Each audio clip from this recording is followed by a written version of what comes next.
Joining me, Conservative MP Matt Warman, Labour MP John McDonnell, entrepreneur and founder of the Bank of Dave, Dave Fishwick, and political strategist Joe Tanner. Dave, what would you say was I'm going to clarify it, the biggest political event that happened in the UK this year? And you can't say your film coming out on Netflix. I think that's pretty big.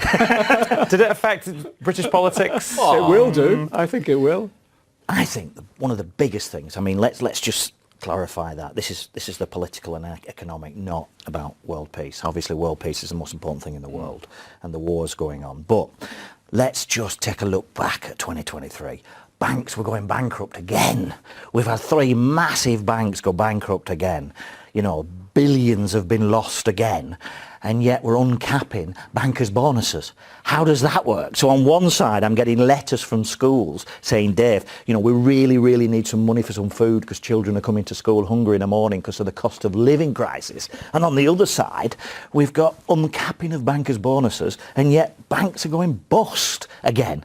You know, reward for failure, you would say. Seems to be a bonkers 2023. Okay. You know, the cost of living crisis is massive. Mortgages are going up. People are struggling. I'm getting letters from people at the Bank of Dave saying, Dave, can I have a loan for formula, for baby milk? You know, I've never seen that before. You know, 2023 has been a tough year for a lot of people. Dave, if Rishi Sunak had phoned you up before he was doing that speech and said, Dave, I want 5 priorities for the country, 5 targets I could aim for, what 5 things would you have advised him to go for? Well, I think... Might have been these ones. You might have stuck with these ones. Let's be honest. I mean, inflation has halved. But what that's done, wages and the bands for wages haven't kept up with that. So what's happened is people have been fiscally dragged into tax. So there's more people paying tax now than there was before, with the inflation going up. But I mean, I made a couple of notes earlier, and I think it's important. So, growing the economy. If somebody rung me up and said, I run 6 businesses, so I own 6 businesses here and in America.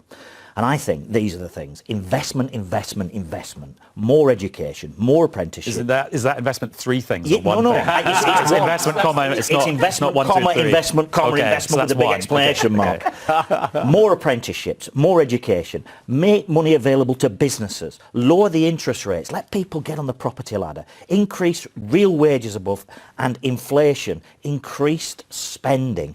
But spend on infrastructure, spend on things that are going to produce something. That is so important. But the burden of tax needs to lie on those with the broadest shoulders. We need a windfall tax on the energy companies and the big banks to be able to put the money in so real people all over the UK can benefit it. Banks need to remember what they were there in the first place, to service the public. When are you standing, Dave? Yeah, I think we'll all be joining. The thing is, I've no qualifications. That's the problem. I was straight onto a building site at 16, and then I've worked... I don't think you need a qualification to be an MP. That doesn't mean anything at all. That's exactly the qualification we need to. Which party would you stand for if you did?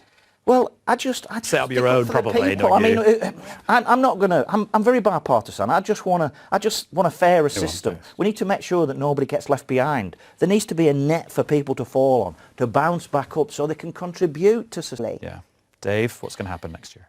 Whatever happens, we need to go after the energy companies. We need to go after the big banks. We need to go after the petrol suppliers. We need to reverse the uncapping of the banking. We need to use the tools in the toolbox. But we just need decency, honesty and ethics, and people need to listen to people out there